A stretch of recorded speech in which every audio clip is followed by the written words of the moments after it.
అంటే మనకి సొసైటీలో కొంతమంది ఉంటారు.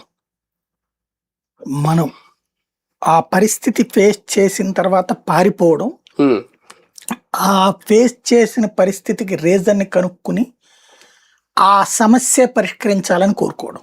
ఉమ్. ఈయన రెండో క్యారెక్టర్ ఇప్పుడు. కొంతమంది దాని మధ్యలో వదిలేసి కూడా వెళ్ళిపోతుంటారు. అదేనేది పారిపోవటమే. అదే ఓకే. ఇక్కడ ఈయనకి ఏమైందంటే, ఈ ఎస్సీ, ఎస్టీ కేసులో ఫస్ట్ విక్టిమ్ ఈయన. పెద్ద విక్టిమ్. అవునా?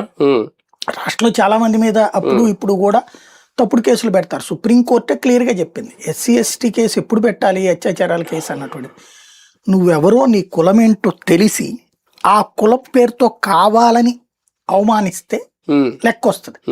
అలా కాకుండా నీకు నాకు రోడ్డు మీద కనబడ్డప్పుడు ఏదో గొడవ అయింది, అది ట్రాఫిక్ దగ్గరనో లేకపోతే ఏ బస్సులోనో ఏ ట్రైన్లోనో, పోరా అంటే పోవే అనుకున్నారు, అయిపోయాం.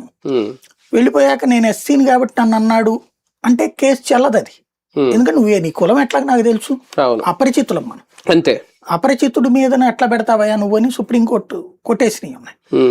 అట్లాగే ఉద్యోగి, ప్రభుత్వ ఉద్యోగి అంటే నిన్ను కావాలని, అంటే ఉద్యోగి కింద ఉద్యోగి ఎస్సీ కాబట్టి నన్ను అవమానించారంటే నువ్వు ఏం చెప్పావు, ఏం చేసావు, ఈ లెక్కలు చూసి సబార్డినేటు పైన వాళ్ళని బెదరేయడానికి, కుల ఇలాంటివి పెట్టడానికి వీల్లేదన్నటువంటి ఇట్లాంటి చాలా తీర్పులు వచ్చేసినాయి.